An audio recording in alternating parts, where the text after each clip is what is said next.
जमुना के तट पर बसे वृंदावन में गोकुल वासियों का जीवन आनंद और भक्ति से भरा था।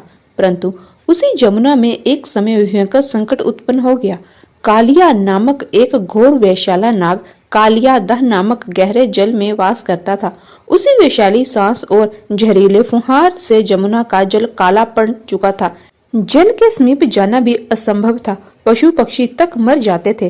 गोकुलवासी भयभीत होकर उस स्थान से दूर रहते थे। एक दिन नटखट बालक कृष्ण अपने सखा गोपालकों के साथ खेलते हुए जमुना के तट पर पहुंचे। खेल खेल में गेंद कालियादह के समीप जा गिरी। सब बच्चे भय से पीछे हट गए, क्योंकि उन्हें पता था कि वहां कालिया नाग रहता है। लेकिन कृष्ण, जो स्वयं भगवान विष्णु के अवतार थे, मुस्कुराते हुए आगे बढ़े। उनके लिए यह बाल खेल था और वे जानते थे कि कालिया आतंक की जड़ है, जिसे समाप्त करना ही आवश्यक है। कृष्ण ने बिना क्षण गवाए जमुना में छलांग लगा दी। यह देखकर गोप सखा घबरा गए और दौड़कर नंद महाराज को ले आए। चारों ओर हाहाकार मच गया। कृष्ण जमुना में गिर गए। नंद, यशोदा और सभी वृंदावन वासी तट पर पहुंच गए, लेकिन तब तक कृष्ण कालियादह की गहराई में पहुंच चुके थे। जमुना के भीतर कालिया नाग ने कृष्ण को देखा तो क्रोधित होकर अपने विशाल फनों में उन्हें जकड़ लिया।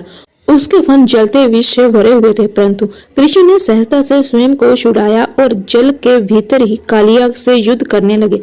कालिया ने क्रोध में आकर जल को मत दिया, जिससे ऊपर के जल में भी उथल पुथल मच गई। वृंदावन वासी समझ गए कि यह नाग कृष्ण को मार डालना चाहता है। वे सभी तट पर रोने लगे, परंतु उन्हें विश्वास भी था कि कृष्ण सामान्य बालक नहीं है। कुछ ही क्षणों में कृष्ण जल से बाहर उभरे और कालिया भी उनके पीछे ऊपर उठा। तब सभी ने देखा कि कृष्ण कालिया के फनों पर कूद पड़े। वे बार बार उसके फनों पर नृत्य करने लगे। उनके चरण स्पर्श से कालिया की शक्ति घटने लगी।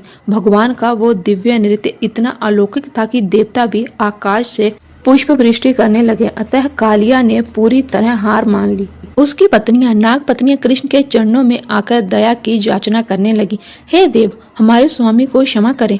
उनकी प्रार्थना सुनकर और कालिया के भय को समाप्त देखकर श्री कृष्ण ने उसे जीवन दान दिया, परंतु उन्होंने आदेश दिया कि इस जमुना को तुरंत छोड़कर समुद्र की ओर चले जाओ। अब वृंदावन में तुम्हारा रहना उचित नहीं।